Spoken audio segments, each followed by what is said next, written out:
I feel like they cut a part of his verse out. He was wilding in that verse.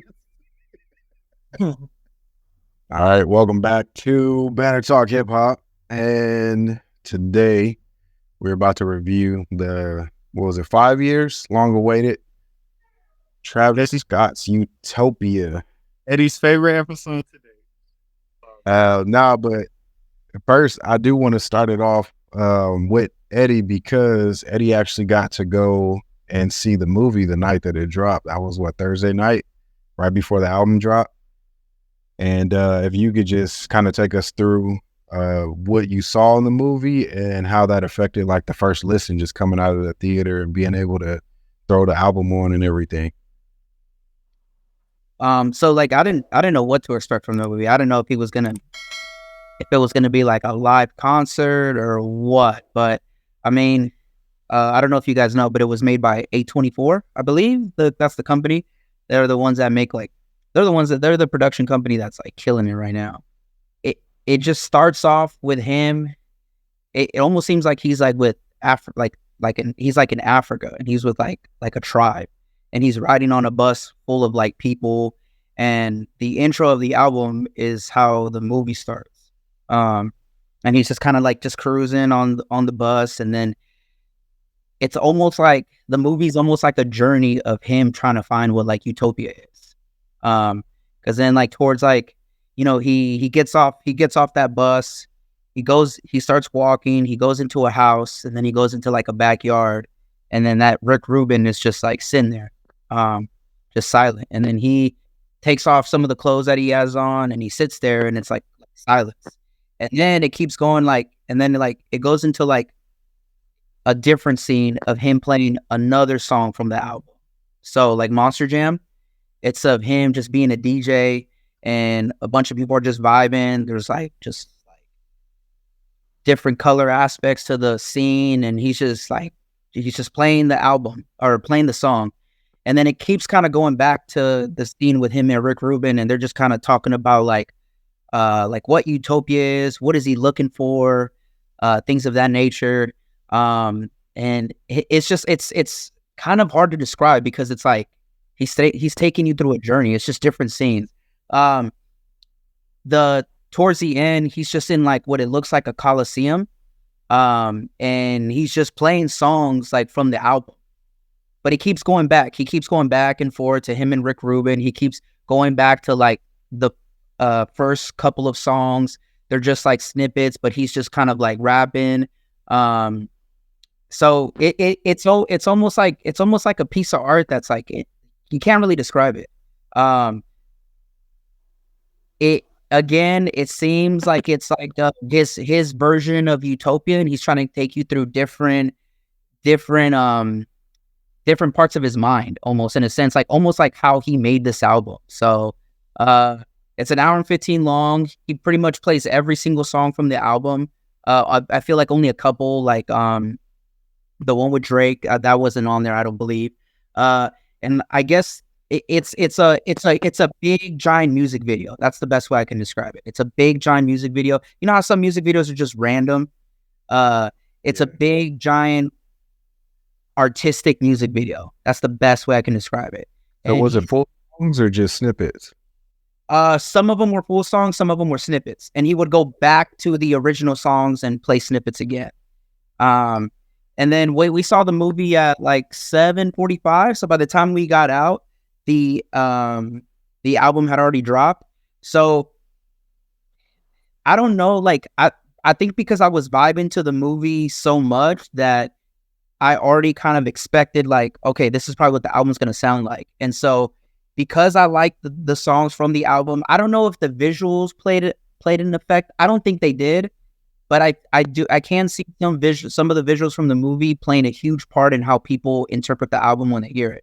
But I don't think for me, I just thought it was just like, I just felt like if I vibe to the songs on at the movies, then I feel like I would vibe to it. And yeah, it like starts off with is the first song called Hyena, or how is it? What is it called? Yeah. So then it literally starts like that, and then Thank God, and then that's exactly kind of how we started with the order of the songs in the movie.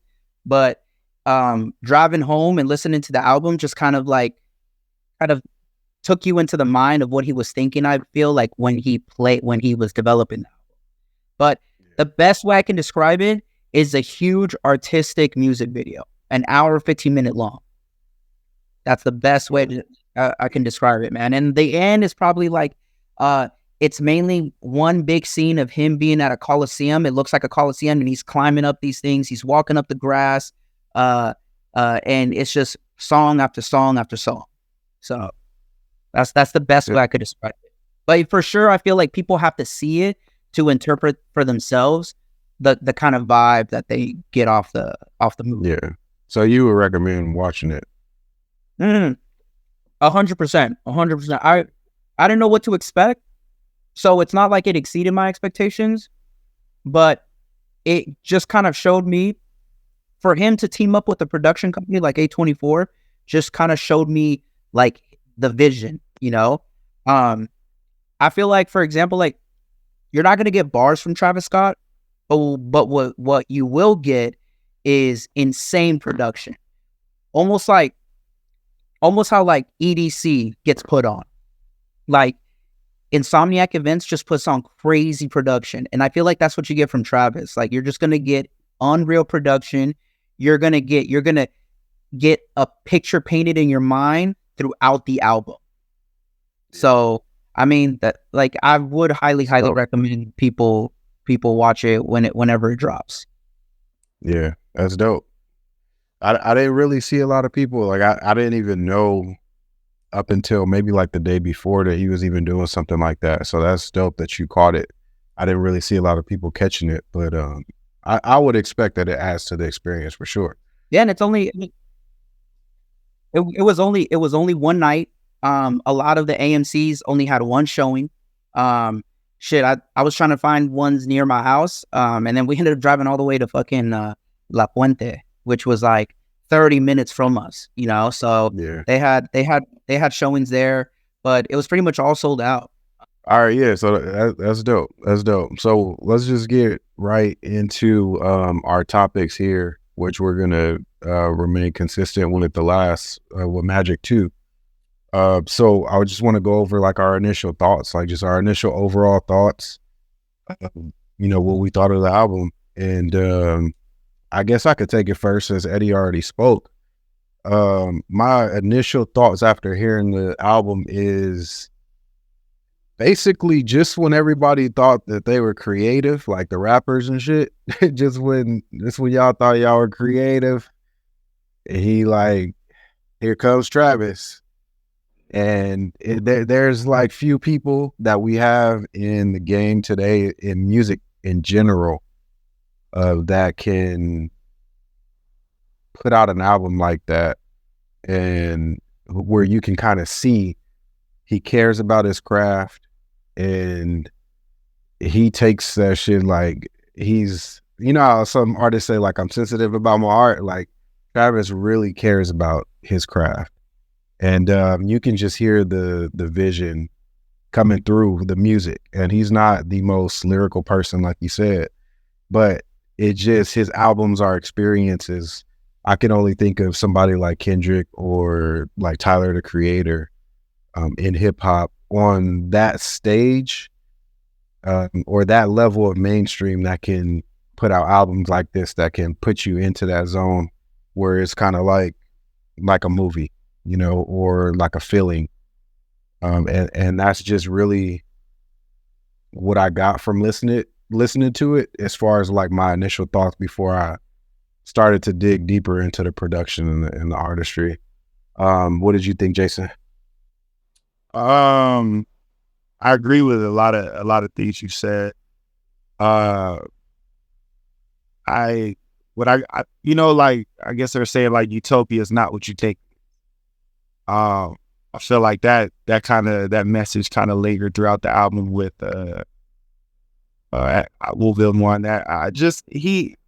Travis is like baby Kanye as far as being the future of what the landscape is as far as music and stuff. Like, he's responsible for kind of putting out a lot of new sounds and bringing fresh new stuff. So there were he tried a lot of new things. He, tried to push the sound, push the barrier, and not try to stay in a box. And then just going off of what Eddie said, it made me think about the film a lot. There were a lot of songs that made me wonder what this would look like cinematically. And I really listened to it from that. I listened to it almost as if this was the soundtrack for a movie. I went to it with that perspective, and it definitely helped. It definitely made me give songs more of a chance in that aspect. But just as far as a whole creative thing, I think he delivered for sure. I liked it. He definitely, he's building. It's just building the brand.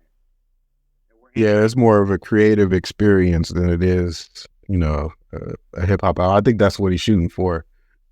Just listening to his albums. But what did you think, Eddie?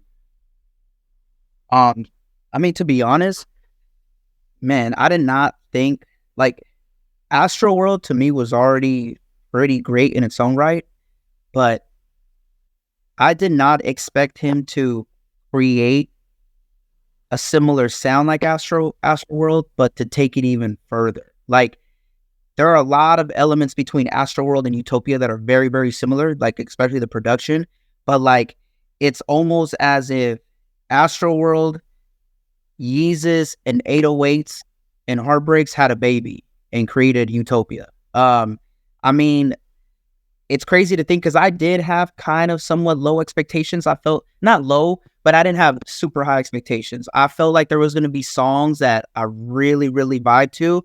And then I thought there were going to be a lot of mid or skips, but I thought the production, I thought the features were great.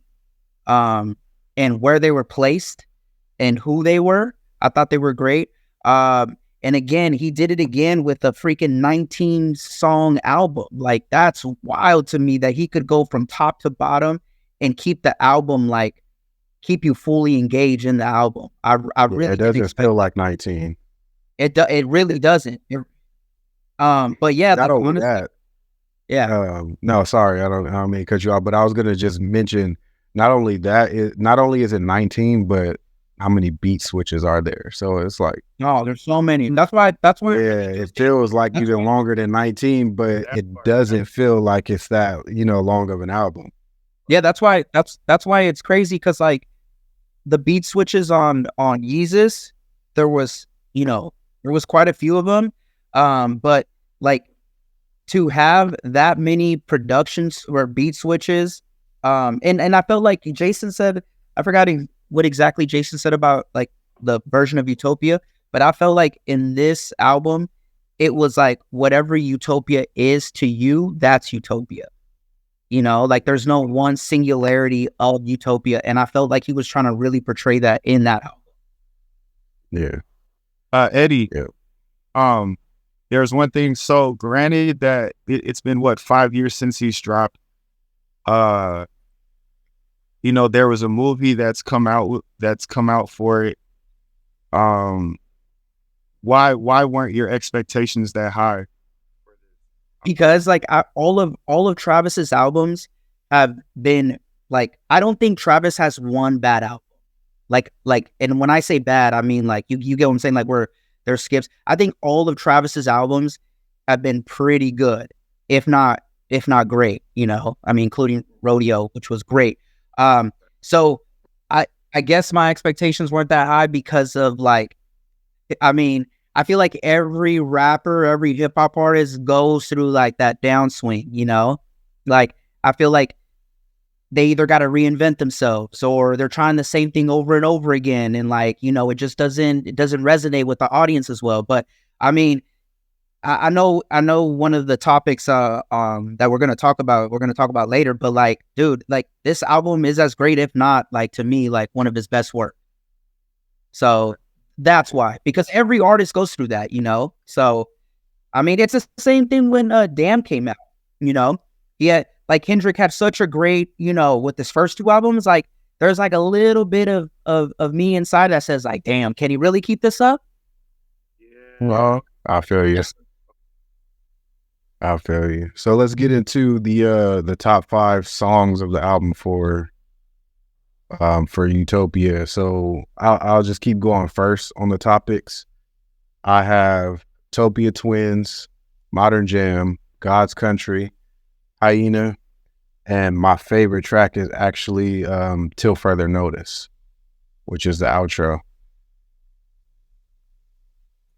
I just think that I don't know. It's something I want to get into later on, but those are my 5. I think I like the way that he pushed the sound.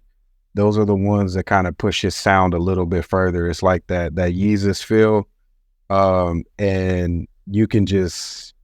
I feel like he just took his time with those songs, and he just was like, "How far can I take this on those?" And those were the most enjoyable to me. There's some that do sound like you said. There's some that sound like Astro World.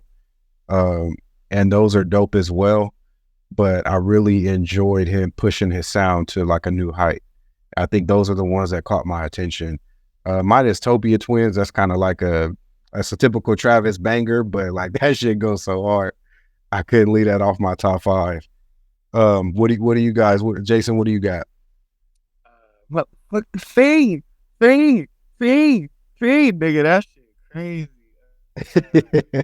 Utopia Twins, Schizo, Circus Maximus, and I don't know, this one grew on me, but Telekinesis. That shit, it wasn't at first, but then I took a drive to it, and it just, I don't know, it just hit different. Like, yeah, the songs, a lot of these songs is like time and place, and also like I kept thinking like, what does the film look like? So with that being said, it made me picture visuals for the songs, which kind of made me more lenient and, like be more open, which kind of a perspective I want to take just for more songs, period. Just like picture a soundtrack coming and like kind of makes you get into the mind of like how they were creating it. Parasail, honorable mention, and Siren. Siren's also honorable mention. It was hard to pick 5. Yeah, definitely.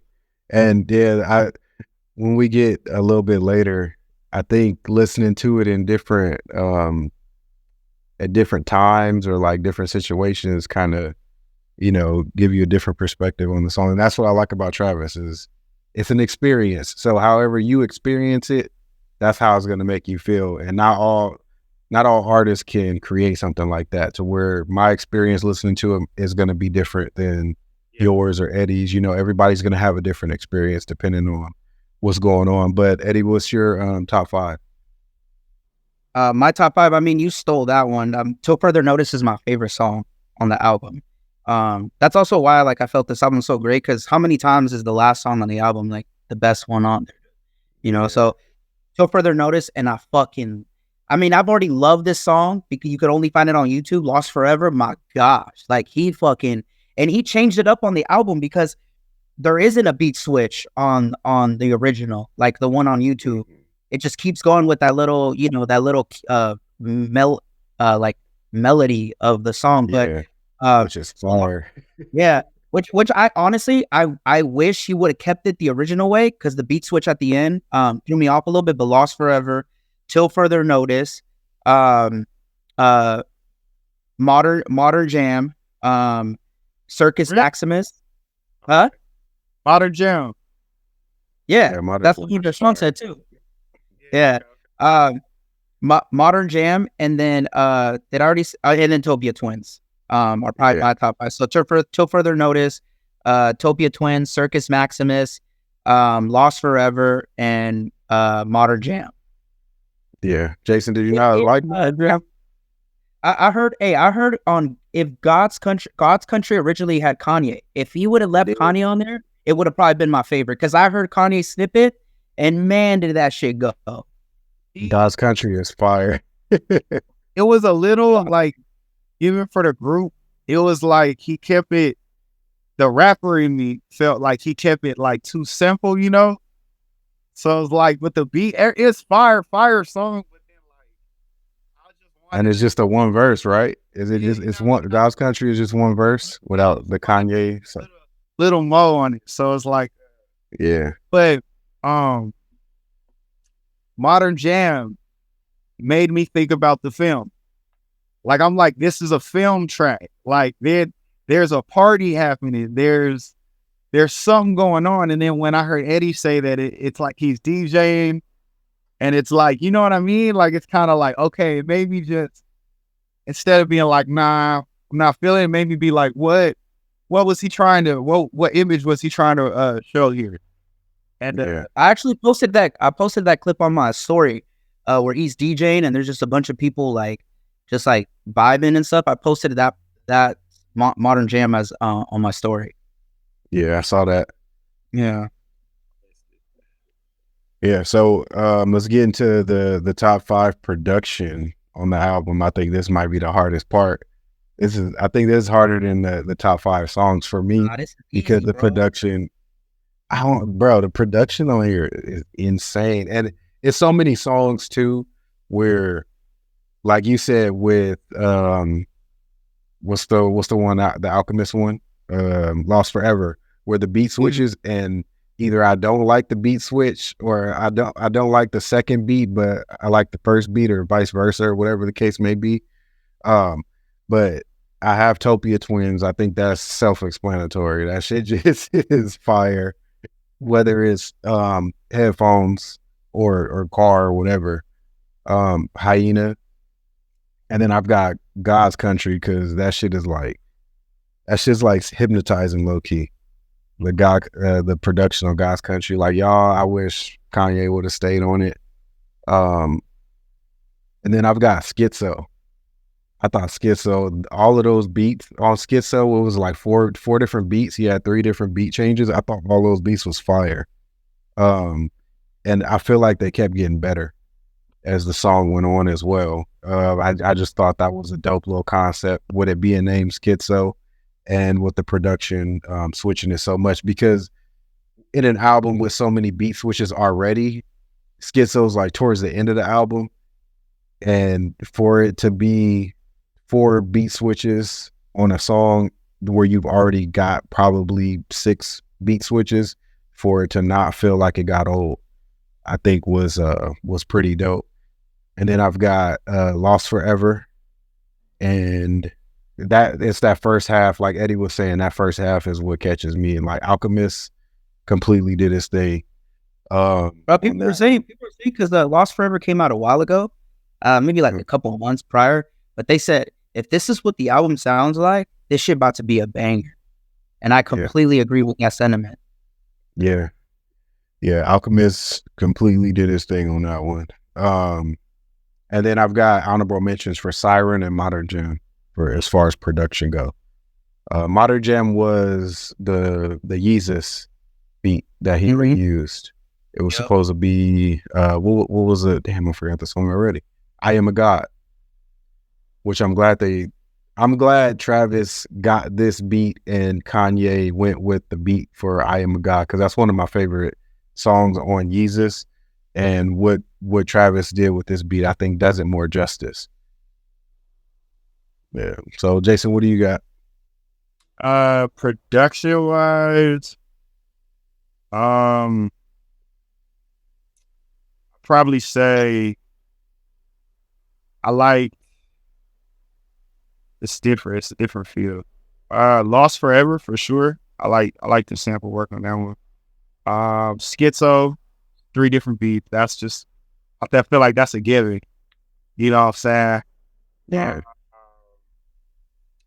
Parasail, man. I don't know. There's something that was just calm about that shit. I keep coming back to that one. It's a very calm, gives you just a cool. I don't want to pick my list, because I pick this favorite tracks was just in totality. You know what I mean? So like production was a big part of that. So I'm trying to come a little different. Hyena, just your first track coming out the gate, I think that's always important, and I think he hit the mark on that. I think I'm at 4, and I got a love-hate relationship with My Eyes. Like, I like the production, but who was singing on that? Is it James Blake? Yeah. On My Eyes? Yeah. I think so, isn't it? Yeah. I'm gonna double check right now. No, no, there's no feature on My Eyes. It's just Travis Scott. Oh wait, is mine? Is mine? Doesn't it have? Where's Blake is on to has further sample- notice. Which is the song that has? It is. I'm looking at the track list right now. They just updated the features. Shit, well, you got fucking. Yeah, I don't even see the one with Sanford. So maybe I don't know, Spotify didn't update everything correctly, because I did see something where Sanford was on it. So it could be My Eyes. Most useless, the most useless feature. Okay, My Eyes is just the I don't know what effect it is, but it just sound like a nigga was drowning the whole song, like he was literally underwater singing. It is My Eyes. Sanford? Yeah, and Sampa's soothing voice. Yeah, it was Sampa. Okay. I couldn't get around it. I love Sampa. Like, I still like the song, but it was like, fuck, man, like, swim up. Like, Somebody save me. Somebody stick a hand out. I couldn't enjoy it because I was also concerned. Yeah. It was Justin Vernon, bro, who was on that song, My Eyes. Okay. So it wasn't Sanford. Yeah. No, it was Justin Vernon and Sam. And Sanford, okay. Where is he from? Atlantis? It says melancholic chords were practically made for Justin Vernon's sorry vocals and Sampa's soothing voice. Yeah. It was, yeah. Okay. I don't know what effect that is, but it was interesting. Still, I liked it. It was All right. so. Yeah. So what's your top 5 production, Eddie? Man, it's crazy because like Hyena, Thank God, Modern Jam, My Eyes, and Circus Maximus to me. It's funny because the first 4 are the first 4 songs to me. Yeah. I think they're just so crazy, so crazy production in terms of just like just the beat switches, the melodies, all of that. Just like so, Hyena, Thank God, Modern Jam, My Eyes, and then Circus Maximus. Okay. Yeah, Circus Maximus was fire too. So let's just go ahead and keep moving to standout bars and verses. And that nigga 21 said Amazon Prime, give me 2 days, I bet he dropped that shit. I don't know why. I think because it's not like the most complex bar or nothing, but that shit was so hard to me. I don't know why. But that was one. That was like the first thing I jotted down when I put that. I think because it's like kind of funny too, just hearing him do that. But because he always come with like those aggressive ass punchlines like on the low. But the thing that really stood out for me with my favorite song, Till Further Notice, like Jason was saying, depending on how you're listening to it and stuff, that's a different experience. So the first like maybe 2 times I listened to it, it was just in the headphones, like just chilling. But I laid down and I was still listening to the album, which I haven't done probably since I think Herbert was the last album I fell asleep to. Like I usually don't fall asleep to music anymore. But I played it, and like that bar that James Blake is just repeated through the song, the where do you go now that you're done with me? That should just start hitting on so many different levels, because it's just me, in the bed in the pitch black room, and it's just me and my thoughts. So I'm like, the song sounds like a love song, but it's just, that line can go so many places, right? And I think that because it's the outro, I think that was done purposely, because with that line and the different voices that are saying it, because it starts off with James Blake saying it, and then by the end of the song is a female saying it. I'm not sure who the female is, but I first started to think, well, are they saying that in the perspective of Utopia? Like Utopia speaking to the listener, like, okay, now that you've experienced me, what's next? Or the album you know, there's just like a bunch of different perspectives. I thought about everything that he went through with the Astro World tragedies with the stuff, where it was like he might have felt like he was getting canceled. So like, now where are y'all gonna go now that y'all are done with me, basically? So yeah, that for some reason that bar, like, it's like not even a full bar, it's a half a bar, but the fact that they just kept repeating it, I'm like, this has to be done purposely. And my mind just started rattling off possibilities, and it just kind of added to the experience of the song and the album. But I don't want to go too much on a tangent. So, Jason, what were some of your? I felt that. I didn't have no like standout bars except one where he said 20 bitches and they sucking like some bison. I don't know why. What does that even mean? I don't know. I don't know if bison do. I've never seen a bison do anything but stand there. If I fucked that up, I'm sorry, but that shit. Yeah, you probably fucked that up. Nah, I think I heard it like that too. I just remember listening. I was like, "Oh shit!" All right, like, yeah, no crazy bars like super stuck out, but there weren't any shit where I was like, trash. The verse on At the End of My Eyes, I felt like he kind of touched on the incident that happened, and I kind of felt like he kind of got into it, and it wasn't super specific, but you know, just kind of tapped into the feelings and the shit he's dealing with, and you know, you had to wait for it though. And I feel like it was strategic, like placed, you know, that wasn't, you know, because My Eyes was probably a track that I was probably gonna skip, you know, like getting close to, like, but I'm like, we gotta listen to it because it's what we do. But I'm like, nigga, this nigga drowning, and you know, and then boom, he comes on and the cadence is crazy. Like, he did a lot of simple shit and then did some rappity rap complicated shit. Like, he did a great mixture of that all throughout the album. Which I had appreciation for. So yeah, it's probably more than I need to say, but yeah. Nah, you good. Eddie, what did you have as far as standout moment? And I'm surprised you guys didn't mention anything from the Meltdown song. Obviously that's like the most talked about. With Drake saying that he bought Pharrell's chains just to melt them, and no one's wearing Louis V, nothing like that. But that was, you know, that stood out. But the part that stood out for me, which kind of confirmed because I saw it on social media, is I feel like he's dissing Gunna. You talk to the cops on some therapist shit. He first starts off with, heard your new joint, it's embarrassing shit. You talk to the cops on some therapist shit. And then a lot of people are speculating that he's talking about Gunna.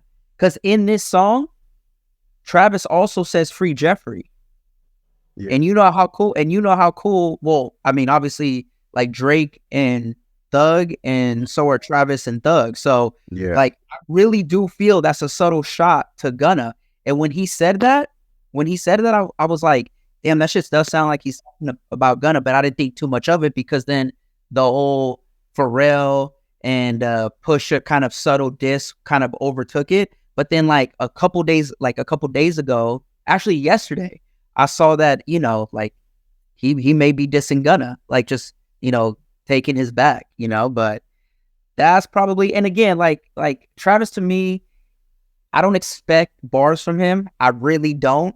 I think when he raps, he can get somewhat sentimental, but I think he's kind of all over the place when he's writing. But I feel like those two lines coming from Drake were probably like the ones that stood out, and not necessarily in a good way, because I think they were kind of like, I don't know that. I mean, I know we're gonna get into it in a bit, but Meltdown was probably like my least favorite song. I just think every time Drake just tries to sound hard, like when he's like he's trying to sound like evil and conniving, but it just doesn't work with him, bro. It does not work. So you love American shit, but you're scared of the six. Yeah, and no, I think that line is for Childish Gambino. Because yeah. Yeah, that line is for Childish Gambino. So but also remember, no, go ahead. I'm sorry. Oh no, I'm saying, and so that song, it's like he had the backing of Travis, and he decided to get bold all of a sudden. It's almost like you're with your homies, and like, you know, you're with your homies, and like, you know, you feel tougher when you're around like a crew that you feel has your back. I mean, that's what I got from it. But I don't know what Sean was about to say, but I feel like that was that line you just said was a shot to Gambino. Yeah, now that you say that, it makes sense. It never even crossed my mind. But I was gonna allude to, I'm not sure if y'all remember where it was like, I can't remember the specifics where Pusha either couldn't get into Toronto or into Canada or something like that. Mm-hmm. That's what I thought he was talking about. Whereas like he's saying like, you bullshit and you really just scared of the six. Like you scared to come over here. The only reason I said that is because remember when those videos were linked of the people at his concert and he was talking shit about Gambino? Mm-hmm. That's the only reason I thought about that. That's the only reason. Yeah. And like it kind of makes sense though. You know, I mean, it definitely makes sense. I think Sean was the one who mentioned that he sent in his verse like very last minute. Yeah. So because I believe that the vinyl, that song's not on there. It's not. There was some conversation circulating saying that he sent it the night before release. Good. He should keep that song off, bro. It's not a bad song. It's not a bad song. Yeah, but it's okay. It's just I thought it was okay as well. It's just funny how people say like, "Oh my God, Drake is in his bag. He rapping his ass off." Like, no, dog, come on. Yeah, I saw some tweets where it was like, as soon as I heard Drake whispering, I knew it was about to be some shit. Like, it's like what? You can tell how young these people are though, because we come from an era where disses were way harder than that. It's different, yeah. It's just different. Yeah, and it's a lot of time passed since Story of Adidon, and like that's the issue. But I also feel like he's got something on either on his album or he's got something in the cut, and he's just waiting for Pusha to reply, or Gambino or whoever. I feel like he just did those jabs to kind of build some hype for his album, and then I think he's got some shit in the cut because he's very strategic. I don't think he's capable of that. I'm not saying he got hit him up or Ether in the cut, but I mean, back to back was fire. He's capable of something. But like Meek Mill is like a different type of like, you know. You get what I'm saying? You're not being Pusha with back to back, but he's capable of better, is what I'm saying. Yeah, Drake is capable of better than what we've seen as far as the jabs. You know what I'm saying? Yeah. Scared of this. Yeah. So we'll move on to best features on the album, and I'll start by saying I think that SZA is probably the best feature on the album, right? Was she surprised to see her there? Bruh, I was surprised, but Travis he's very good at picking his features. Like, this is one of the best things. It's the production and it's the features as far as like the album goes. Those are the two best things about this album. But even with The Weeknd, because they've worked before together, Travis and The Weeknd, multiple times, but like Pray for Love, The Weeknd just elevates that song. Nobody elevated a song better than SZA and James Blake. Like, when SZA came on to that song, he was like, oh shit, like, because I don't like the Beyonce song. That's one of the skips for me. I thought that was very lackluster. I actually think that's the worst song on the album. But the way SZA comes in and like her voice, like she just puts everybody else to shame as far as like voice goes. And then James Blake to me has probably my favorite part of the album, with the Till Further Notice, which is partially why it's my favorite track. But I also, of course, 21 on Utopia Twins, but Young Thug on Schizo was fire. And I'm not the biggest Thug listener, but I thought that shit was fire. I thought he slid on that. That was my first listen. I was like, okay, Thug got the best feature for sure.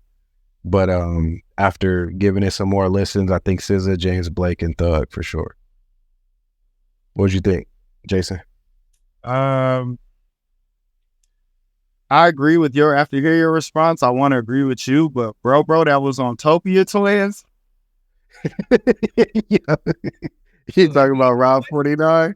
Wait, who is it? Who is that feature on Utopia Twins? Route 49. Wow, tell me why I thought this whole time it was NBA YoungBoy.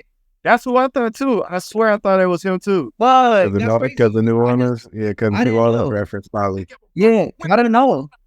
Yeah. Now that you mention it though, did it feel like Travis they cut his verse, right? Because he's like in the middle of a bar and Travis starts, and then at the towards a couple bars later, he comes back and say, "I'm from New Orleans Project." I feel like they cut a part of his verse out. He was wilding in that verse. Oh. He was talking about Siamese twins. He was going like way left, and it felt like Travis just cut him off and was like, "We not doing that, bro." Bro was skating on that shit. I you can't read that shit. I like this. It was fire, but when you look at the when you listen to the lyrics, you're like, "Whoa." First time we this. Yeah. You had any other features? Jason, that was it. There's the one. Oh, I thought you motherfucking, and then I like Futures, the shit Future did. He did the shit, he skated. It was a vibe. I don't know. I was cooking. And then I'm like already mid-verse, you know what I mean? And like, I'm not the biggest Future person, but I'm already vibing, and I'm like mid-Future verse. I'm like, fuck it, I'm fucking with it. Yeah. Yeah. Shit had to bounce. Of it. A lot of bouncing now. Yeah, definitely. Eddie, what did you think as far as features? No, I got a question for you, bro. You really think Beyonce feature is worse than fucking K-pop? No, it's not. You're right. K-pop is the worst song on the album. It feels like it doesn't even belong there. It feels like it's just like... I kind of blocked it out of memory, low-key. Bro, I didn't mind. What's the name of the song? How do you say Do? What is it? Do Resto or whatever? Yeah. Whatever. Echoes. This is a Hit Boy production too. Man, disrespect. I didn't think that song was bad. I thought it was man, it's so hard. It's because I kind of ranked every song as great, good, mid, and skip. It's in between that mid and good category. But I think honestly, yes, I do think SZA's feature was probably the best, but I actually really like West Side Gun on Lost Forever because he brings that gritty New York, I don't know, it sounds like he's freestyling at the Marcy Projects or some shit like that. Like he's just going in his voice. That's why I really dig Lost Forever. The only thing that I kind of threw me off was the beat switch, but I mean, yes, it's like, I feel like goes without saying. I mean, it's really the best feature, but I'm gonna just go ahead and say West Side Gun on Lost Forever. Yeah, he definitely, that was very, very unexpected too, because most of the features up until that point was like R&B or trap. And to have West Side Gun just come out of nowhere with a beat switch, I thought that was fire. Tizo Touchdown on Modern Jam, I feel like that would have been my favorite feature if he would have said more than one line. Samples was the worst feature. No, talk about saying one line. He said less than one line. And just leave that. Bro, he literally said, I kid you not, he said like 4 words. It happened on the album. Low-key, not gonna lie. No, low-key, not gonna lie. This is kind of a little off topic, but I feel like Sample low-key overrated. I don't Yeah, I got think about that because Yeah, I can't agree, but I can also say I haven't heard enough of Sampha um to like really. I don't know. I don't see. And it's every big Do a lot of artist. people think highly of him? Think about it. Yes, Jesus. Yeah, but see, on Kendrick's Father Time, that shit was fire. Eddie, you ain't never cried in the car to no Sampha, my nigga. Never. You ain't never cried in the. Come on, man. You ain't living. Man. Ever. See, you're not living. You ain't living, Yeah, man. You ain't cried in 710 traffic. In the 91 I've cried at some James Blunt, but I ain't crying to no Sampha, bro. Not James Blake. Not James Blake. James Blunt, bro. Oh shit! Hey, Sampha done caught me slipping at like 3:30 p.m. Nigga. I gotta listen to more Sampha. I've heard some, but I'm not as big on Sampha as everybody else. I see his name come up a lot though. That's for sure. Not overrated. You just haven't heard enough. Yeah, I mean that's why I said I can't really speak on it. Honestly, after this album, I've heard enough.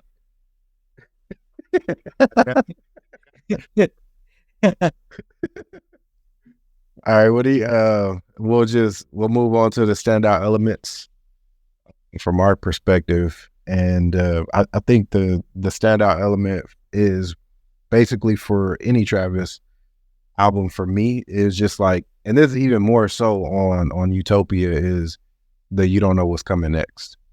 You don't know what the next song is gonna sound like. You don't know if it's gonna be, hard hitting bass hype. You don't know if he's gonna be chill singing. You don't know if it's gonna have a feature, two features. You don't know. And I think like with the beat switches and stuff like that, it kept my attention to where, like we were talking about earlier, it doesn't feel like an hour and 13-minute album, or it doesn't feel like 19 songs. And I think that him and the rest of the production team just captured that completely. They hit that shit on the head. What did you think, Jason?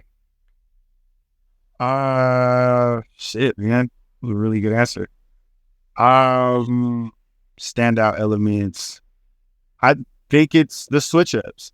I think that's really after I know I keep coming back to My Eyes, you kind of you're like, fuck, I can't miss nothing.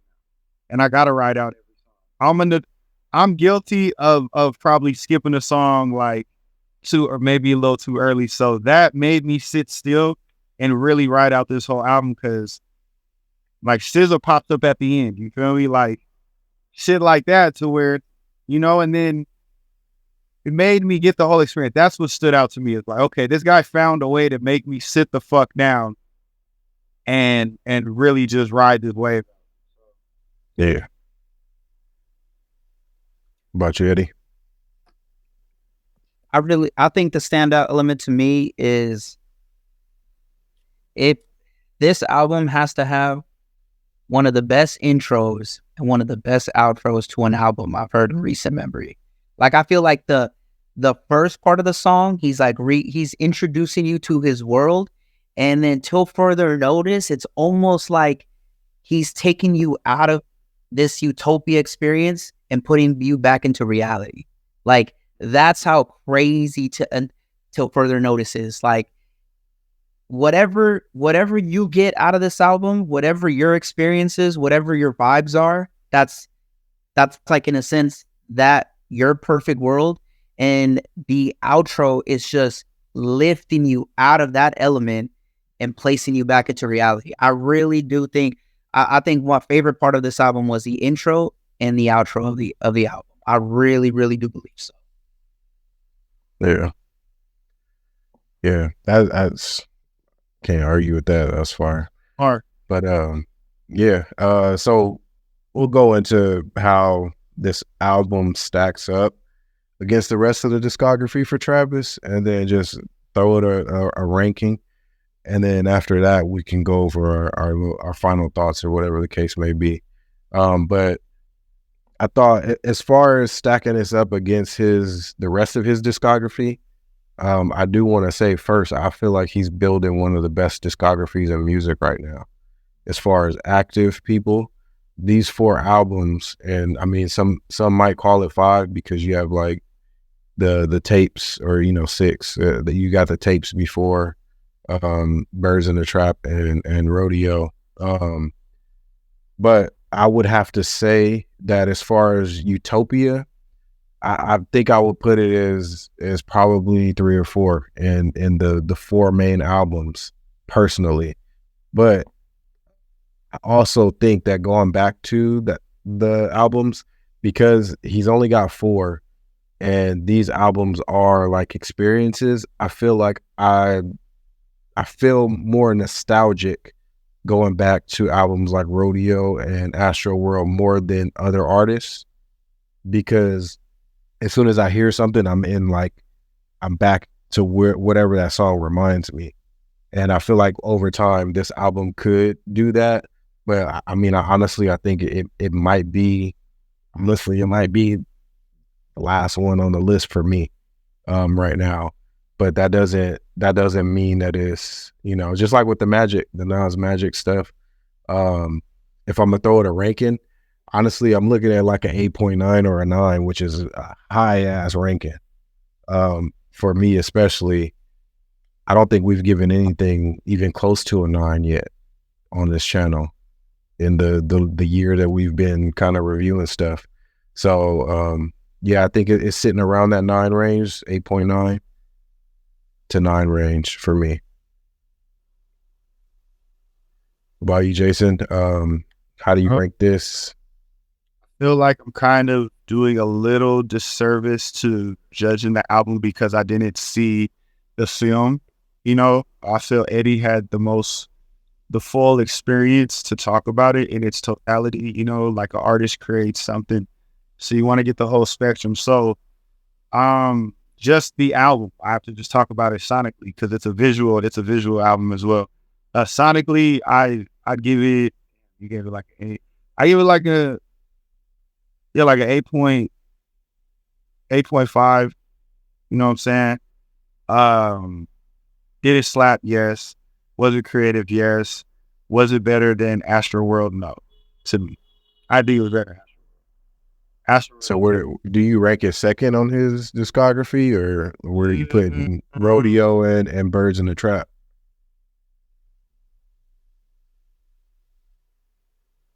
Right now, I only went back because to me, Astro World is king for Travis. So I was listening with that one, and it's just not better than Astro. It's great, but it's just not better. So I'd probably say it's after Astro for sure. But then again, I don't know, man. Yeah. Rodeos, like, their albums are important, but just as far as that, because I gotta go back and listen to the rest of the shit, but I kept it at Astro World. It just didn't beat Astro World to me. Yeah. And when I was going back too, just a little side note, like even going back to Birds in the Trap, I'm like this album is so fire, but he doesn't have a Goosebumps on it, or he doesn't have a chord, like he doesn't have Antidote. He doesn't have an Antidote on this album. He doesn't have, some of the big timeless stuff, and this could become timeless. Don't get me wrong. Yeah, I don't know how you can say that because like this album just came out. Yeah, but I just don't see anything like, I don't know how to explain it. Better than Birds. This album is better than Birds in the Trap. This album is better than Birds in the Trap. Yeah, like I'd probably give it that, but like I was stuck on Utopia. Like I thought I know was gonna give me like a better than, it just didn't fully, like, they got close, but they just didn't peak that. It didn't just break that barrier, like it kept it close. Like, and I went back to Birds. I don't know. I think that shit underrated. Like Goosebumps, Way Back, Coordinate, Outside. Like, I don't know. That's just his bangers. But yeah, I could see it. Eddie, what do you have that, and what's the overall rank? To me, this is like a Astro World, but on steroids. Straight the fuck up. This is probably his second best album. Because do you consider Rodeo classic? Yeah, Rodeo is my favorite. Do you consider Astro World a classic? A classic? Yeah. Personally, for me, no, just like a classic.